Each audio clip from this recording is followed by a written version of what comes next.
let's look at the lead stories this morning. The authority, 31 years after 1993, ex-NAS lawmakers beg for entitlement, cite recognition of MKO Abiola Kingigbe. House of Reps to probe Nigeria air projects, laments insecurity in the FCT.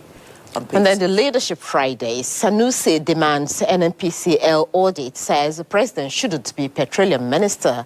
And then you have Kaduna drone killing as its leading headline. Officers found guilty will be punished. And that's credited to the president, Tinubu. This Nigeria National Assembly kicks against preferential treatment for dogs at correctional centers. 750 naira spent to feed each inmate per day as against 800 naira for a dog. NCS Control General. You can't feed innocent convicted Nigerians in your custody with paltry sum. The Daily Sun, a war over VP's 15 billion naira residence. Wike mocks Ubi, dares protesters. LP insists project wasteful, insensitive. Federal government pounces on OPay, PAMPay, others, as NIBS says stops non-deposit banks from funds transfer channel. A Nigerian pilot looks at woman who sold over 120 children arrested. NAPTIP laments rising cases of baby factories, arrest woman for selling over 120 children. Says woman already facing persecution in accordance with the law, amongst other stories. The Nigerian Express, a trouble brews at Ambrose Saleh University as medical students queried a signing of undertaking. And then you have Kaduna civilian bombing as its leading headline says, I won't spare the culprits. Tinubu says, we've learned our lesson, will improve operational processes, defense spokesman. Daily asset recapitalization pressure mounts as 8 banks fail CBN stress test. Power Minister Adelabu Dom's Accord Party rejoins APC as ruling party turns opposition. The Nigerian News Direct divestment said that, okay, this paper chose to lead with something different. Foreign investors cite a harsh operating environment as reason for exit. Pull out 310 billion naira assets. Not very cheery news there. We are determined to remove tertiary institutions from IPPIS. That's Speaker speaking. Standard Times, Kaduna bombing, federal government vows to probe, punish offenders. You also want to see that NCDBN, MB, Tinubu appoints council, names Ogbe as new secretary, executive secretary, Wabote bows out. And that's on page 3. The Daily Trust, Kaduna killings are not a mistake, says Gumi. Amidst attack against Air Force advice, that sources speaking. Officers grumble over lack of synergy between services, a whole lot of riders there. Now you have more than 80% of Gaza's population displaced. And The Guardian, interesting there, says female genital mutilation. Government deters as painful initiation to womanhood flourishes. That's coming on page 4 and 5. Female genital mutilation, 19.9 million survivors. 3 million girls, women would have undergone FGM amongst other states. Only 13 states, they say they have laws that expressly prohibit FGM. The Guardian, okay, you've done that. We have Nigerian Tribune up next. The Kaduna drone strike is also leading this paper. The guilty will be punished. Tinubu vows, says student bureau community to be rebuilt under Fulako initiative. Defense headquarters statement unnecessary, ACF says. That's on page 2. Other stories are tributes pour in as Kokori dies on 80th birthday. And this day, Tinubu, every commitment to clear Forex backlog will be fulfilled. Sanusi says president shouldn't be petroleum minister, insists NNPC must account for dollar inflows, opposes removal of AMCON levy, declares banking sector regulation a necessity, amongst other stories. That story is quite interesting. Finally, that Dangote refinery, sets to start, at the end of the day. Okay, so we'll look at the New Telegraph now. NCS spends more money to feed dogs than inmates. That's according to the CG.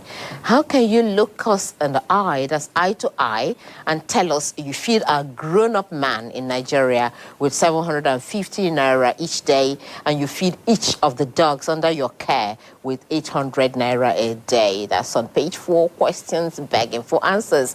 You have federal government pays UK firm $44 per IPS account. That's according to ASU. Blueprint 2027, we are not disturbed by PDP, NMPP, SDP, others measure plot, APC, and that's on page 6. Tundumbiri bombing, we will review operational protocols, procedures to avoid recurrent CHQ. The business day, of course, leading with a business story, says shale oil revival threatens Nigeria's earnings. NNPC world's most opaque oil company, Sanusi says. And then other stories, business-like stories, you may also want to find out. And that's the last paper we're reviewing this morning, gentlemen. Let's get in here and we're on the stories. Okay, so the president is talking tough, really, about the Kaduna misfire, and says anyone found culpable will be punished. And then another story seems to be countering that. What was that? Gumi saying it wasn't a mistake and all that. So let's see how you want to wade into this. Yes. Well, yes. It's been a very, very unfortunate story. Very sad one at that, because,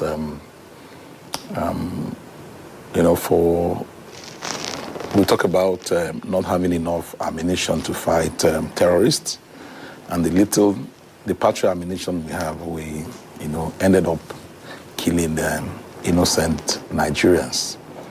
It's very, very regrettable, and but you see, sometimes in life, mistakes happen, and but what happens after the mistakes? Human error. It's what's of importance. When Nigeria, when a 7th chief of army staff died in the same Kaduna state, died in an air crash, and was buried in Abuja, and we had a sitting president, and a sitting vice president. The military cemetery is less than 5 kilometers from the city center, and none of these men, the president nor the vice president, attended the funeral of his 7th chief of air staff who was killed. But we've seen the show of compassion, the show of support, by the presidency. Vice President, no less a figure than Vice President Shetima, visited Kaduna State and went to the hospital and met with victims and their families. It's a very good one. It's a radical departure from what used to be. Yes, what used to be. Lives never used to matter. Mm-hmm. So, and I've also had commentators who've also given kudos to the military for owning up to that, because the norm used to be shifting of blames. Yes, maybe. That they will say they will investigate, until eternity, and we'll never get to hear, who done it. So it's the lessons have to be learned. The military also has to improve on its intelligence gathering, mm-hmm. because. We are journalists. Nobody will come to the newsroom and give you a story. No reporter will give you a story, mm-hmm. and you will not cross-check. Mm-hmm. So you can imagine if we as reporters, always, cross the T's and dot the I's. Absolutely. I wonder why the military should not be able to do such, particularly when human lives are involved. It's a given that, lawyers will say that it's better to allow 100 men go free. 100 guilty men go free than to wrongly convict one innocent man. Mm-hmm. Because I've also heard that who've claimed that the terrorists have also used this as human shield. Mm-hmm. But there's nowhere in the world where they said when terrorists use human beings as human shield, you should bomb them. These are also. Then we should also need to caution people like Sheikh Abakagumi.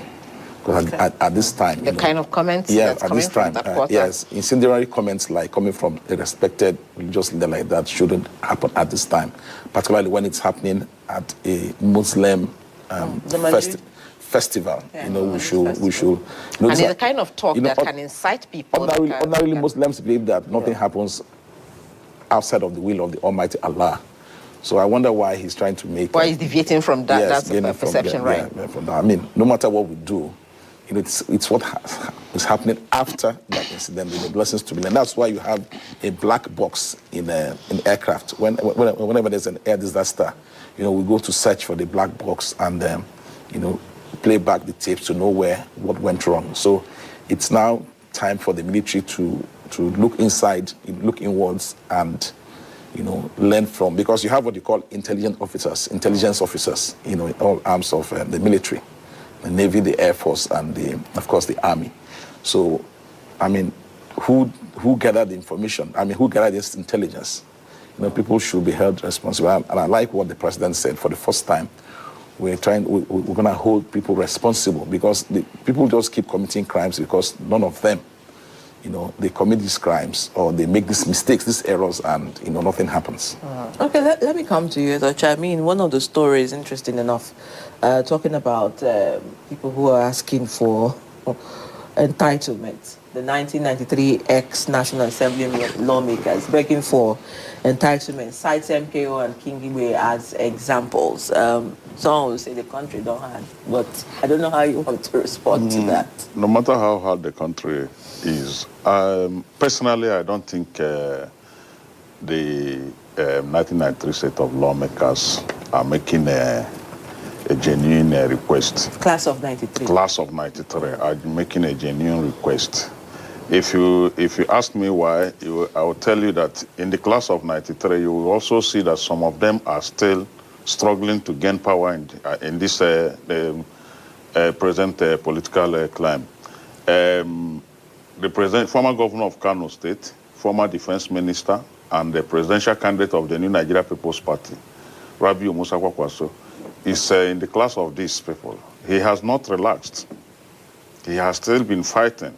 Since after 1993, he has become a governor, he has become a minister, he has thrown his hat to become the country's president. What stops these people from doing it? There are so many others like that. Former governor of Abia State, Ojus Okalo, was one of them.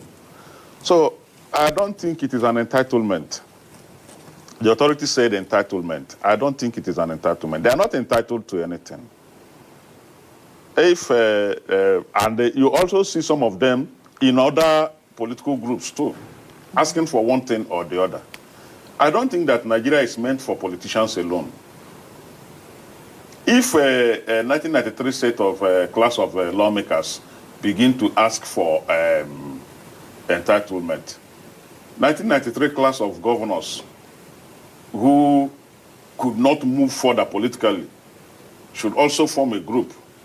1993 class of ministers should also form a group and start asking for entitlement, because they are all politicians. What happened was a military coup that stopped them, I think, and it is something that has been there. So even those who were removed by the Buhari coup of 1983 should start asking for entitlement. Is that what they're telling us? I think people should know how to, state their demands.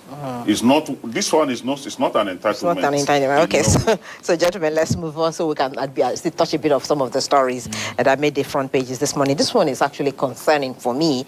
FG pounces on OPay, PAMPay, two others as NIBSS stops non-deposit banks from funds transfer channel. And if you watch Nigeria today, you see that majority of Nigerians, are actually using these banks, particularly students, and even some in the informal sector. Yes, particularly those in the informal sector. So what does this really mean, for Nigerians? I think the problem is, I think I saw somewhere where they said OPay and PAMPay escaped. I'm not sure now. I saw it somewhere. But then, so the truth is this, banks too have to learn from, it's like us in the conventional media. When social media, started getting traction, some editors felt that it was pointless, you understand? Just like, those days, musicians, you counted your gains by number of records you sold. But now, you see, most musicians, you get your payment, via number of views you get on YouTube, on platforms like YouTube. That's the truth. Those days, so you see, banks have to learn also from these non-deposit institutions, because the truth is, why a lot of people, even me personally, when I go to pay people, when I go to buy things, I think you have an OPay or PalmPay, I can say yes, I transfer, and they get the alert instantly. For most banks, even when you transfer from banks to banks, same banks, sometimes days on end they wouldn't get that, and really a source of worry, source of friction between customers. Because sometimes you go to, I once traveled to Oka, I didn't plan to stay the night. So when I went to stay, I went to pay, I went to buy. And I transferred money to buy clothes to change. The guy said he didn't see the thing. And I had to leave without the clothes. And by the time I went back the next time. You were debited already? Yes, I was debited. But the guy said he didn't see them. So I think these banks, because it's not enough to just stay in your comfort zone and say we're big banks, we're big 3 or we're big 10. How are these people doing these things? And also, the point also should be noted that fraudsters are also taking advantage of these platforms, because most times when they clone people's WhatsApp messages, we had a case, there's a recent case of one of our colleagues whose WhatsApp account was hacked, and they always give PalmPay and OPay accounts for people to deposit money. So I think these platforms too have to look for a way to tighten the screw on the security of the platform, so that. And they got bolder during the cash trap policy during the time when the monies. Yes, and now CBN. You see, CBN too has not helped matters, because if people go to banks, all those who are POS operators, they're also having problems. They can't feed their families. There's no cash. There's a cash squeeze, and we wonder what's going on. Have they stopped minting cash? They go to banks. Some banks give 30,000 naira cash. Some banks give 50,000 naira cash. And millions of Nigerians who are POS operators, they depend on this for livelihood. The economy is getting worse and worse. Anyhow, I want to talk about it. All right, let's talk about the economy. Let's look at disinvestment or divestment, as it says. Foreign investors cite harsh operating environment as reasons for exit. Pull out 310 billion naira assets. Yeah, a little about this online banking thing. I think the federal government must have reasons for doing this.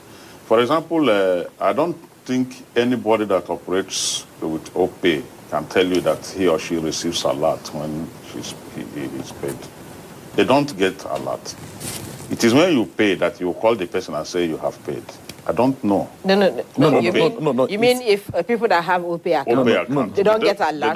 They get a lot instantly. But that's part of the reason why they're very popular. Also, we also know that this online thing has caused very serious problem in this country.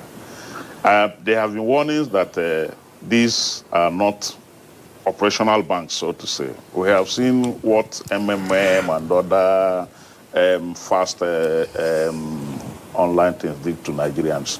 But that's, by the way, like Chuk said, let them do things in the clean way so that depositors will not be told the story that touches their heart. And we also know that several banks have done such things in the past.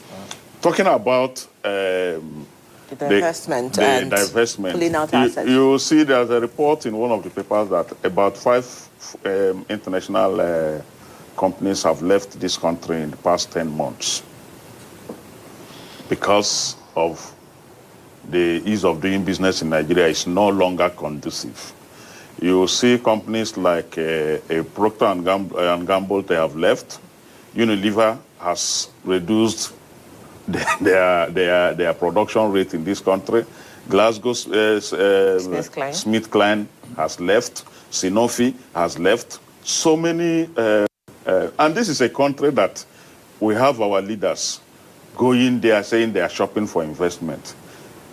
When the ones you have here, you have not held them. You have not given them the favorable condition to operate.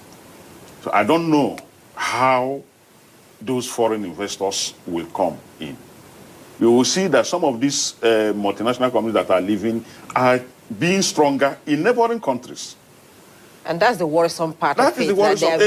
A company will leave Nigeria and go to Benin Republic or Ghana to invest, and they invest strongly there. We are talking about divestment. The condition of operation here is very harsh. How much is $1? And most of these companies that are leaving are given the rising level of the dollar as an example. They can no longer do business in a country where instead of dealing on naira, they are dealing on dollars. And when they are getting the dollars, you get it at a very high rate. You look at what is happening in the banks now. We say CBN are they holding the naira or what? I went to the bank yesterday to collect money. I was told that I can't get more than 10,000 naira. Oh, serious, man. No matter what you do. You can't get more than 10,000 naira in the so-called big banks. Is it a way of reinforcing the maybe trying to the make the dollar scarce so that it will regain its strength? But the signs are not there that this naira is going to regain its strength. The signs are not there. If you're saying they don't see, if you are an investor, there are so many conditions that will be put in place for you to be attracted. Come and invest. So we need to hold the ones that are going so that others can have the confidence instead of coming. going to Dubai, all right, gentlemen. There's one more story that I want us to quickly touch before we go, please, because our time is running out. No, quickly. There's this story about the NJC sanctioning a High Court judge in Osun State. You see, I think there's more that meets the eye about that story. If you take your time to read about an exclusive report by Premium Times 4 years ago about that same story, you shed tears for Nigeria. Because, you see, this happened not to a multinational corporation, but to Polaris Bank. Polaris Bank is a Nigerian bank. For a judge to sit down in Nigeria and act upon, grant an ex parte garnishee order on a fake order.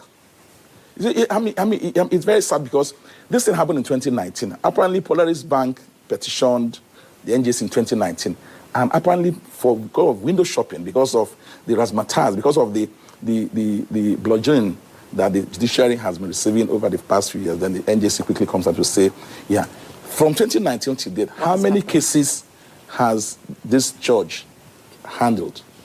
I mean, if you, for 60 million naira, he ruled against a bank. He went, in fact, what they did was armed robbery because they went with policemen to the bank and physically carted computers, broke into ATM machines and forcibly retrieved 60 million, all in the name of executing a garnishee order that was fake, that was a scam in the first place. Incredible. I mean, so you can imagine what's been happening in our tribunals, in our governorship and National Assembly tribunals. And yes, if for 60 million naira, a High Court judge who has put in over 30 years of his life into judicial practice. In fact, the very shameful part, when the counsel to Polaris Bank went to, he arranged, the judge traveled from Osun State to Lagos State and went to Dobale. I went to prostrate for a lawyer.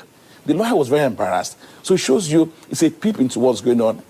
Because this man will have just risen to become an appeal court judge and Supreme Court judge and handle these are petitions to talk about. Okay, let's go to the correctional center, where of course they liken the food feeding to dogs and that. They're saying 800 naira per dog. How are you sure dogs have been fed with 800 naira? Because you see, we can't go and ask the dogs how much food you eat a day. I met a prison officer. I told him that he quit prisons after 10 years. He was there for 10 years. He said because there's no, because you see, we have to also be very careful about the things they say if you pay peanuts, you get monkeys to work for you. Our criminal justice system needs urgent overhaul. Because you see, even these judges talk about how much do we pay these judges? How much do you pay these prison officials? We saw the drama that played out when MFLA was granted bail, where the SSS, the DSS, and the prison officials were fighting over his custody. Because each time you have a VIP in prisons, the prison warders can go home with small egunje to feed their family. That's the truth. They live, pittance. I think they are one of the most least paid security agencies, and they are the lowest in the food chain of the criminal justice system. So I know officers who take home beans and rice from prisons, from prisoners, because for them, they're angry that they're not well paid, and then you are bringing prisoners, persons who have committed robbery, who are probably killed. They want them to feed them. And be nourished. Prisons are not 5-star hotels. But that's still not an excuse to actually leave. No, it's not an excuse. But the truth is that if we make prisons a 5-star hotel, Everybody wants to go to prison because how many people can actually? But that's not the. That's not the. No, how many people can feed well in Nigeria today? I mean, let's face it. 750. How many Nigerians can feed with 750 today? But the story here is a different one. That a dog gets a better treatment how you sure that dog than a human how you sure being that who dog is- because one is in prison does not mean that the person should be treated without. Because dog cannot talk now. Because Dog cannot say whether talk. And we also That's what I'm know, saying. How you sure we that have even also feeding seen dogs is reports 800 that some of these people in prison are there on the wrong this thing. They are not supposed to be there. Some of them are not supposed to be there. There has been a report that some of them are being forced to, and somebody will go to the National Assembly and be bold to say that he fed a prisoner, a human being, with 750 naira a day, while a dog that does nothing, as far as I'm concerned. You can say that. I'm telling you, go there, go to the prison. And he keeps the gate safe. No, now, even if, as we are talking, how sensitive are these dogs? They are supposed to be security dogs, but how sensitive are they? What information have they given to when prisons are... I'm saying this out of anger. Prisons are being attacked.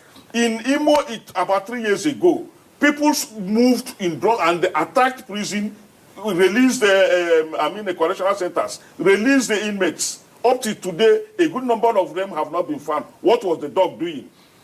In Kuje here, it has happened. Don't they have dogs? You're actually blaming the escape of convicts on dog surveillance. Part of it here is that even the honorable members that are saying this will not do anything about it. We have seen where our president has told us that he will not spare anybody that he will find in the bombing of Kaduna town. But I tell you that in this country, probe doesn't work. Let's watch who will face the music in the army. Let's watch what will happen to these prison controller generals and nothing. This is not the first time. You cannot ask the dogs if they ate or not. But what I'm saying is, why should a dog be fed better than an inmate? I think that's what the focus is, because the dog cannot speak for itself. They don't believe in investigation. It's a process. Because nobody, you will see this thing, that this thing is wrong, in your conscience is wrong, in your religion is wrong, everything about you is wrong, but you will find it very difficult to pronounce that. But do you agree with Chooks? I mean, he said feed the service providers, I mean, of course, the warders, and also the prisoners, and perhaps also the dog. But you shouldn't feed the dog better than you're feeding the But that's what they're doing. But sorry, nothing will happen. Sorry, quickly, the same country, Nigeria, the same Kaduna prisons, somebody broke jail and nearly became deputy governor in Nigeria. And the prisons came to justify that. I mean, let's see. You see, when you sow, they say he who sows the wind reaps the wind. I can't remember how it's said. You see, we can't expect to do certain things in the wrong way and expect to get good results. That's the truth. You see, the prisons, if you don't pay the prisoners, the prison officials well, chances are that even if you vote $1 million for each inmate, they will corner that money. That's the truth. You see, it's about pain versus gain. Go and get a bank manager and pay him 50,000 naira a month and put him in charge of 10 million naira every month. You see what will happen to your body. That's the truth. Because people, why do you give visas to? There's no place for integrity and value. No. The truth is, we have to reform. See, we're talking about electoral reforms, judicial reforms, prison reforms, police reforms. They all have to go hand in hand. If you don't do that, if you don't reform that, the country needs to be reformed. If you don't reform that, the system is bad here. The system is bad here. The system is so bad. Look at a judge, 60 million naira. A judge puts his job on the line for 60 million naira. People do whatever they like, and they get free. They get free. People do whatever they like. You can imagine a situation where in the health sector, doctors are leaving, nurses are leaving. It doesn't touch the government. They are not concerned about it. There are some schools now that their medical departments are in shambles because majority of their workers, the lecturers, the medical doctors in the hospital, in the teaching hospitals have left. It's because, like he said, they are poorly remunerated. They are poorly remunerated in the sense that you will see a medical doctor, you will see a nurse, who they will come to your salary and say, consolidated, no shift allowance, no night allowance. All right, so no let's allowance. break it. Let's break Everything it. is consolidated. Let's break the thoughts and here. you want him to stay here? I'm sure, like do you what? have said, you want to see what happens after the report and what's going to be Exactly. the outcome We of want this. to see And what I'm sure we're happens. expecting the National Assembly to do due diligence. Thank you so much, gentlemen. Ezo Chanze and Chuks Akuna have been here with us this morning and asking who fed the dog and did not feed the dog. Of course, Who they're let suing the for- dog out? Just an overhaul for just about every system in the country. Exactly. And all the institutions are reformed. That's exactly what they are talking about this morning. We thank you, gentlemen. Do have a great day. So